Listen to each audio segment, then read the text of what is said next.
Hey warriors, think about a river, not a calm one, fast, loud, aggressive. You can hear it from a mile away. You know exactly where it's going. You can predict every turn.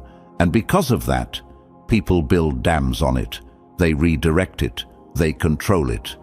Because it's readable. It's predictable. Now think about groundwater. You can't see it. You can't hear it. You don't know where it starts or where it ends. But entire cities drink from it. Entire regions survive because of it. It moves through rock, through soil, and nobody sees it coming. Nobody stops it. Nobody even knows it's there until they're already depending on it. One is loud and controlled by others. One is silent and controls everything. That's the difference this video is about. Now here's where it gets real.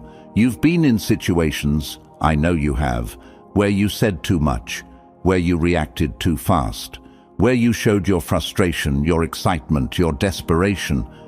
And the moment you did, something shifted. The other person relaxed, leaned back, because they now had something they didn't have before, information about you. And with that information, even without saying a word, they gained the upper hand. Not because they were smarter, not because they were stronger, just because you showed them your cards first. That's the game most people don't even know they're playing. Every single day, in every conversation, every interaction, every silence, there's an invisible exchange happening. Who reveals more loses more control. Who stays unreadable stays in control. Simple as that. But it's not natural, because everything in us wants to talk, react, explain, defend, and be understood. And that want costs people more than they realize. Machiavelli wrote about this not as a villain, but as a man who watched people lose over and over again, not because of their enemies, but because of their own mouths, their own faces, their own inability to stay still when everything in them was screaming to move. He studied what separated people who quietly shaped outcomes from people who loudly chased them. And what he found wasn't magic. It wasn't ruthlessness. It was discipline. Specific, learnable, practical discipline.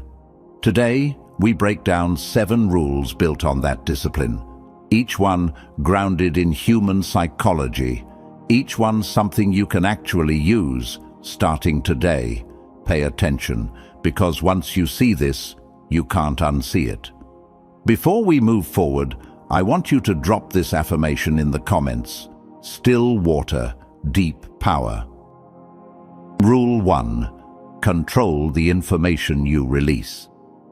There's an old saying, a closed mouth catches no flies. Most people hear that and think it's just about avoiding gossip, staying out of drama, but it goes much deeper than that. It's about understanding that information. Every piece of it you release is currency. And just like money, once you spend it, it's gone. Think about the last time you shared something personal with someone too early. Maybe you told someone your plans before they were solid. Maybe you shared your struggles with someone who didn't actually have your back. Maybe you got excited about something and told everyone, and then it didn't work out, and suddenly you had to manage not just the failure, but everyone's opinions about it. That's what uncontrolled information release costs you. It's not just embarrassment, it's leverage. Every time you tell someone something about yourself, your fears, your goals, your weaknesses, your desires, you're handing them a tool. Most of the time they won't use it against you, but sometimes they will. And the worst part is, you gave it to them voluntarily. Machiavelli was precise about this. He wrote that a person who speaks without filter is like a house with no walls. Anyone can walk in. Anyone can take what they want, and the person living there never even realizes what's been taken until it's too late. So what does controlled information release actually look like in real life? It looks like answering a question without revealing your full position. Someone asks you how you feel about a situation. You share your observation, not your emotion. Someone asks about your next move. You talk about the step you already completed, not the step you're planning. You stay grounded in what's already done, not what's coming, because plans are fragile, goals are vulnerable. And people, consciously or not, sometimes respond to your plans in ways that slow them down. Doubt dressed as concern, competition dressed as friendship, advice designed to redirect you away from something they feel threatened by. None of this means everyone around you is an enemy. Most people aren't, but your information is still yours. You get to decide who receives it, when, and how much. There's also something that happens internally when you practice this. When you stop broadcasting every thought and plan, you start taking yourself more seriously. Your goals feel more protected. Your decisions feel more intentional. There's a quiet confidence that builds when you're not constantly seeking external validation for your ideas before they've even had a chance to grow. Here's something worth sitting with. The people in your life who seem most put together, most grounded, they're usually not sharing every detail of their life with everyone. Not because they're hiding, but because they understand that some things need to be protected while they're still forming. A seed doesn't grow faster because you show it to people. It grows in the dark, in the soil, away from too many hands. Your plans are the same way. So the next time you feel that pull, that urge to share something exciting, something painful, something you're working through, pause. Ask yourself, does this person need this information? What happens to me if this goes sideways? Am I sharing because it adds something, or because I need someone to hear me right now? Sometimes the answer will be, yes, share it. Connection matters. Vulnerability matters. But sometimes the most powerful thing you can do is smile, say nothing, and keep building. Quietly, privately, on your own terms. Now, I want you to drop this affirmation in the comments. I guard my gold. Rule 2. Stay outside other people's mental plans. Every person you interact with has a mental model of you. It's automatic. Humans do this with everyone they meet. They take what they've seen, what they've heard, what they've experienced, and they build a version of you inside their head. A predictable version, a version they can anticipate, manage, and respond to without much effort. And here's the thing, most people never even try to step outside that model. They just live inside everyone else's expectations of them. They play the role people assigned them years ago. The quiet one, the agreeable one, the emotional one, the one who always backs down. Once you're locked into someone's mental model, you lose. Not because they're controlling you, but because you start unconsciously confirming their expectations. You act the way they expect you to act. You respond the way they already knew you'd respond. And without realizing it, they're no longer reacting to you. They're reacting to the version of you they built in their head. A version that might be years old. A version that serves their interests more than yours. Machiavelli called this being caught inside someone else's game. When your opponent can predict you, they're not playing against you. They're playing against a map they already memorized. And maps don't fight back. So how do you step outside someone's mental model of you? You stop confirming it. Not with some sudden personality shift that confuses everyone. Just quietly, consistently. You start responding differently than expected. When someone expects you to argue, you get calm. When someone expects you to agree, you ask a question instead. When someone expects you to chase, you pull back. Not as manipulation, just as a deliberate choice to stop being predictable. Here's what happens when you do this consistently. People recalibrate. Their mental model of you breaks down because you keep not fitting into it. And when their model breaks, they have to pay attention again. They can't cruise on autopilot with you anymore. Every interaction becomes real again because they genuinely don't know what to expect. That recalibration shifts the entire dynamic. Think about water. You drop a stone in still water. You know exactly what happens. Ripples go out in a perfect circle, predictable. But try to predict water moving over uneven ground. It finds new paths, changes direction, surprises you. You can't get ahead of it. Be more like that. The goal isn't to be strange or difficult. The goal is to make sure no one can finish your sentences before you speak them. No one can assume your reaction before you give it. No one can count on you behaving the same way you did last time, because last time was last time. This also protects you from something specific. People who have decided who you are and use that decision to dismiss you. You've probably experienced this. You make a point and someone brushes it off because that's just how you are. They're not hearing you. They're hearing the version of you in their head. When you break the pattern, they have to hear the real you. And sometimes that's the first time they actually do. You are not the version of you that lives in someone else's assumptions. You are not the character in their mental story. And the moment you decide to stop playing that character, the dynamic shifts entirely. That's when you stop being managed and start becoming unpredictable in the best possible way. Rule 3. Disrupt predictability in your behavior. Comfort is dangerous. Not the feeling of being comfortable, that's fine, but the comfort other people feel about being able to predict you. That's where you start losing ground without even knowing it. When people can predict your behavior, they stop taking you seriously in a very specific way. They don't fear losing you because they know you'll stay. They don't worry about crossing a line because they know you won't react. They don't consider your position carefully because they already know how far you'll push back, and they know it's not far. Predictability in a person signals one thing to the people around them: I'm safe to take for granted.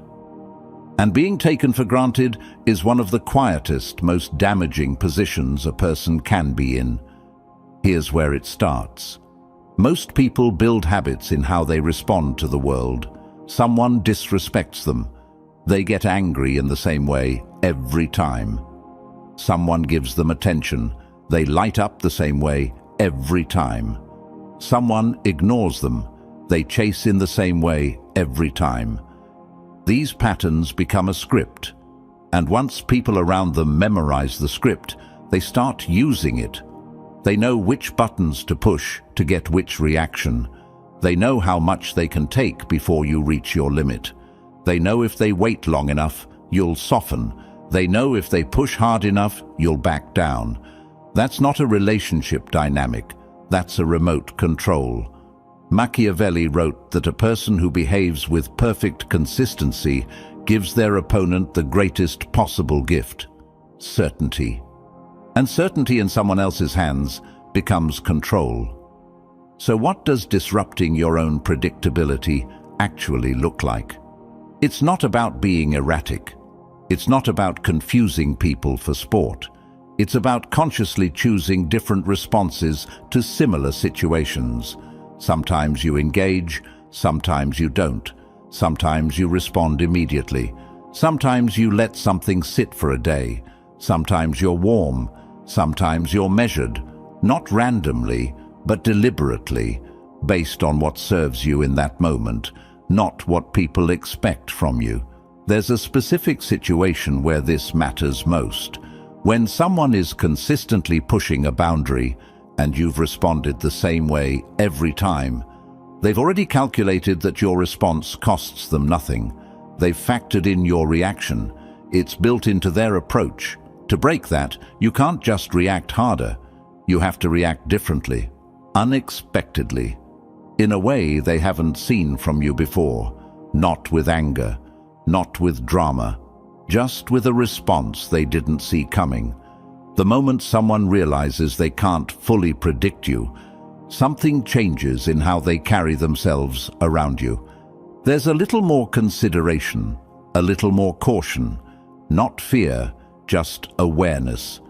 The awareness that you might not respond the way they assumed, and that awareness alone shifts respect back in your direction.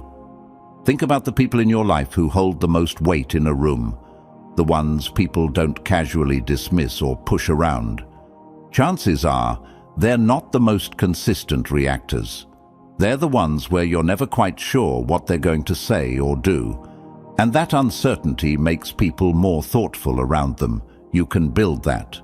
Not overnight, not by performing, just by deciding deliberately to stop handing people a guaranteed reaction every single time.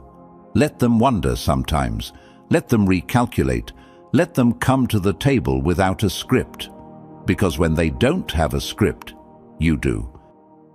Rule 4. Delay your reactions intentionally. The fastest reaction is almost never the best one. Think about that for a second.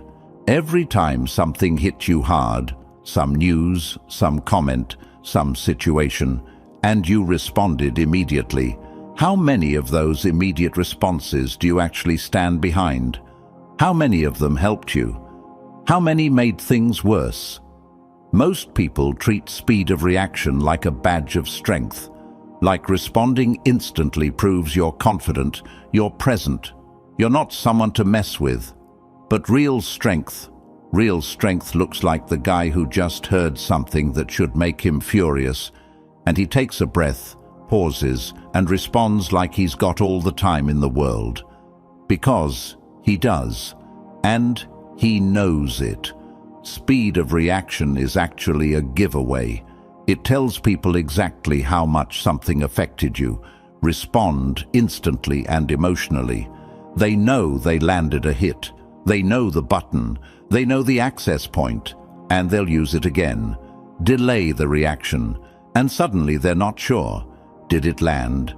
Does he care? Is something coming? The uncertainty is immediate, and uncertainty, in their mind, becomes caution. Machiavelli was sharp about this. He understood that the person who controls the timing of their response controls the entire emotional temperature of a situation. You can't rush someone who refuses to be rushed. You can't provoke someone who chooses when to feel provoked.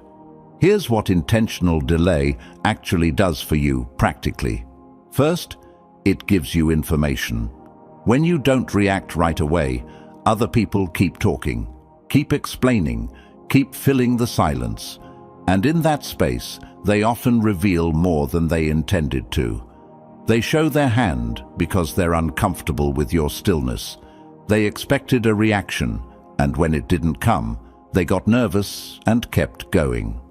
Second, it changes the decision you make.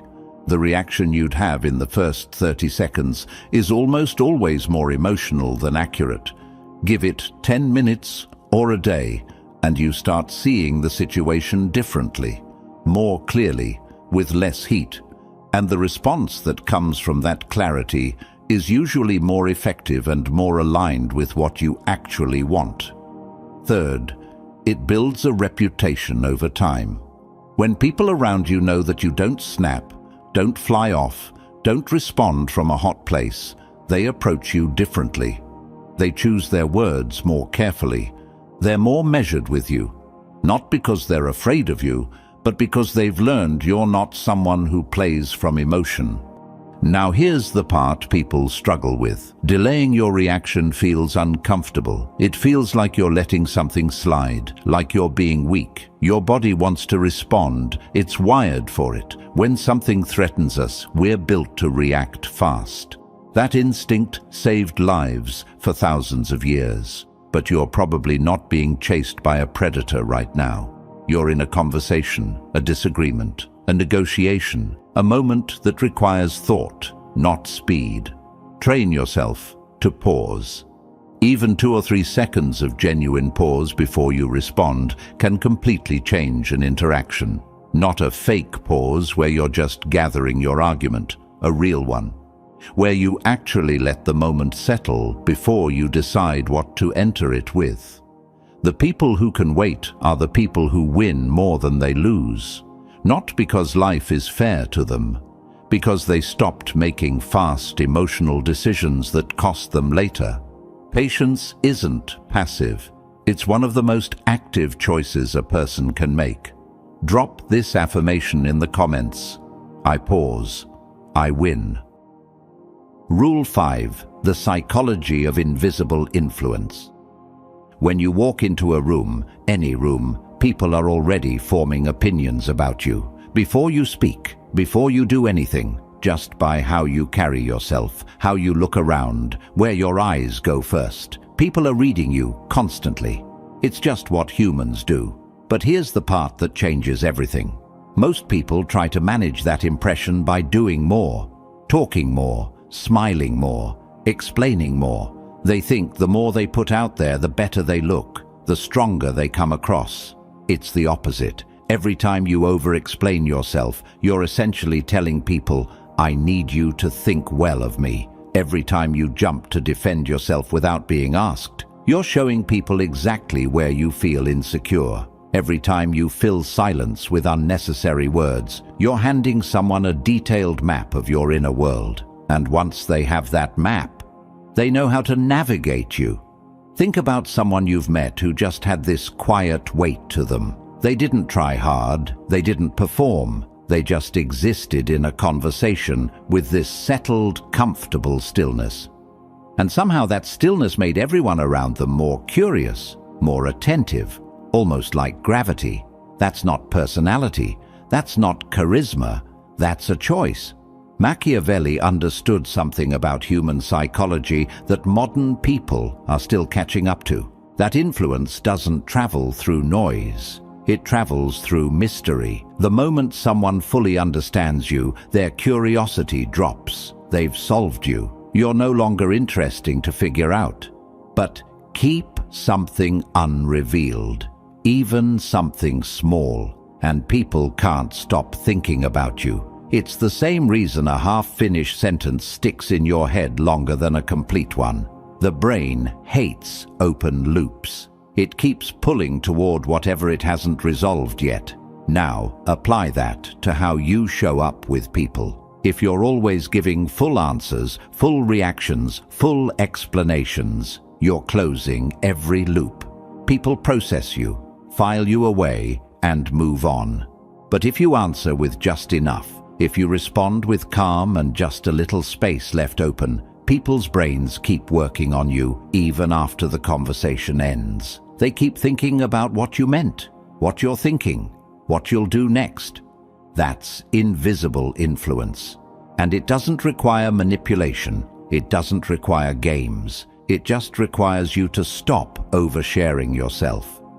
Next time someone asks your opinion on something, don't give everything you think. Give one layer, just one. Let them respond. Watch what they do with it. Then decide if you want to go deeper. Most people dump every thought they have the moment they're asked. That's not honesty, that's anxiety.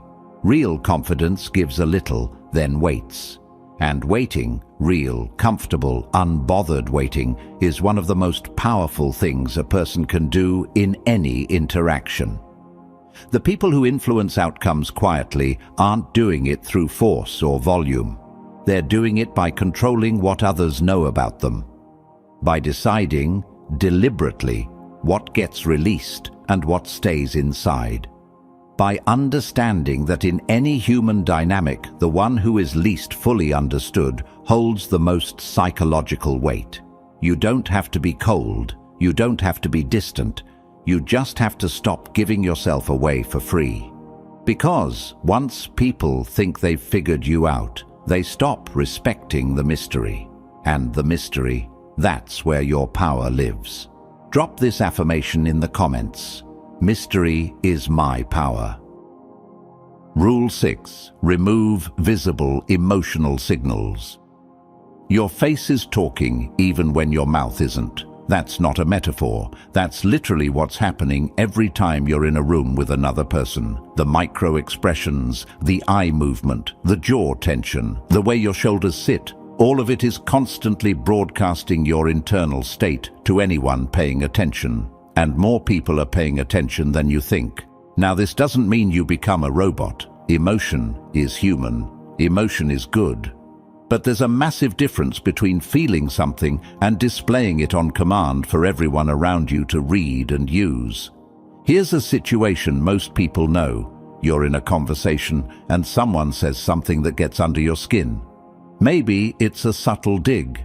Maybe it's a dismissal. Maybe it's something that feels unfair. And the moment it lands, your face changes, your energy shifts. They see it. And in that split second, they've gained something valuable. The knowledge that they got to you. Once they know they got to you, the dynamic changes. They feel more confident, more in control, and they'll likely push a little further just to see how far it goes. But imagine the same moment, and you feel it internally, you register it fully, but your face stays calm, your posture stays the same. You maybe even let 2 seconds pass before you respond, and when you do, your voice is level, unhurried. That person now has a completely different experience of you. They threw something, and nothing came back.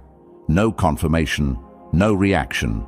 And that absence of reaction is disorienting. It makes them second-guess themselves. It makes them wonder if they misread the situation. The psychological weight shifts, quietly but completely. Machiavelli put it this way: the leader who lets every wind show on their face gives their people nothing to hold on to. But the one who stays composed under pressure becomes the thing other people hold on to. Your emotional signals tell a story. The question is, are you choosing the story, or is it just spilling out? Controlling your visible emotional signals doesn't mean suppressing yourself. It means deciding what's worth showing and what isn't. Some emotions deserve to be shown: warmth, appreciation, humor. Those build connection. But frustration, insecurity, desperation, anxiety, jealousy, those are private. Those are yours to process internally, not perform externally. Here's how to start building this in real situations. When something hits you, before your face reacts, catch it. You'll feel the urge. Your eyebrows want to go up. Your mouth wants to tighten. Just notice it. That noticing, even for a fraction of a second, gives you just enough space to choose. You don't have to mask everything perfectly from day one. That comes with practice. But start by being aware that your face is always in conversation with the room. And when you're aware of that, you stop letting it talk without permission. There's also something internal that shifts when you practice this. When you stop broadcasting every feeling, you start processing things more deeply before they come out. You think more before you react. You feel more before you speak. And that internal processing makes you sharper, more intentional in everything you do. People will start calling you calm, grounded, hard to read. Let them say it. Because what they're actually saying is, I can't get to you. And not being easily gotten to is one of the quietest, most consistent forms of personal power that exists. Feel everything. Show what you choose. I want you to drop this affirmation in the comments. Calm face, strong mind. Rule 7. Control meaning after actions, not during them. Most people think the action is the most important part. They obsess over what to do, how to do it, when to do it. And yes, the action matters. But here's what most people completely miss. The meaning of any action is almost never decided during the action itself. It's decided after, in the conversation that follows, in the story that gets told, in the framing that someone, either you or someone else, puts around what just happened. And if you're not the one doing that framing, someone else is. Think about this in real life. Something happens. Maybe you made a decision that was unpopular. Maybe you pulled back from something. Maybe you didn't respond to someone the way they expected. In that moment, the action is done. You can't change it. But what you can control is what it means going forward. If you rush to explain yourself immediately, you look defensive. You look uncertain. You essentially tell people that you need their approval of what you just did, and the moment you signal that need, they feel they have the authority to judge it, to pick it apart, to decide whether your action was valid. But if you stay calm, if you let the moment sit, if you wait, and then when the timing is right, you speak to it with clarity and zero apology, the entire interpretation shifts. Same action, different meaning. Because you controlled the frame.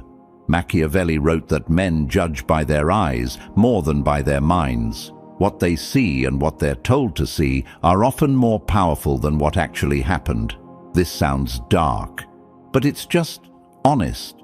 Perception isn't everything, but it shapes everything. Here's where this gets practical. When you do something that will be interpreted by others, and almost everything is, don't rush to define it in the moment. Let the action exist first. Let people sit with it. Because in that silence, most people will fill in the blanks with their own assumptions. Some of those assumptions will be wrong, some will be favorable. And now you have information. You can see how people are reading it before you've said a word. Then, when you do address it, you're not reacting to their narrative. You're introducing yours, and your narrative lands on top of their half-formed one. It lands with more weight because it came with patience behind it. There's also a longer game here. Over time, the people who consistently frame their own actions, who don't let others define what their choices mean, build a specific kind of reputation. Not a controlled or manufactured one, a real one, built on the fact that they don't need others to validate their decisions. They own what they do, and they speak to it on their terms.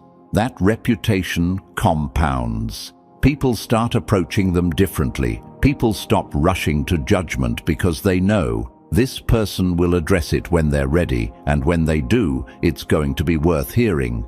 You don't have to justify yourself to every room you walk into. You don't have to explain your decisions to everyone who raises an eyebrow. Act with intention, give it space. And when the moment comes to speak, speak like you already know the value of what you did. Because the person who defines the meaning holds the power. Not the person who acted first. Not the person who talked loudest. The person who shaped what it all meant when the dust settled. Be that person. So here's where we land. 7 rules, and at the surface they might seem like separate ideas, but pull back and look at all of them together, and they're all saying the same thing. Stop giving yourself away, not forever, not to everyone, but stop the automatic, unguarded, anxious sharing of every thought, every reaction, every emotion, every plan. That habit, as natural as it feels, is quietly costing you. In your relationships, in how people treat you, in the outcomes you keep almost reaching but not quite getting. The groundwater doesn't announce itself. It just moves. It just works.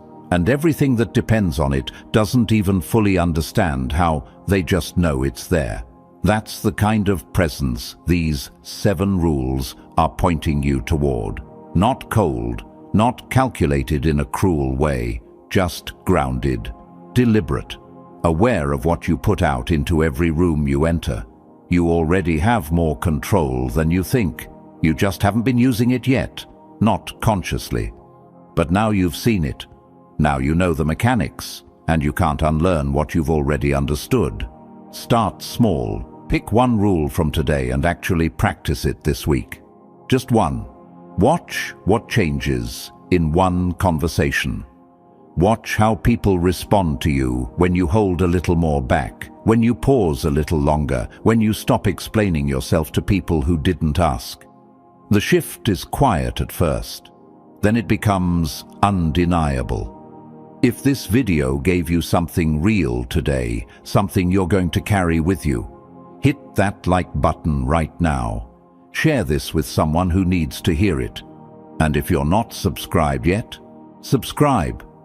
Because we go this deep every single week, and you don't want to miss what's coming next. Tell me which rule hit you hardest. I read every single one. Remember, still water runs deep, and so do you.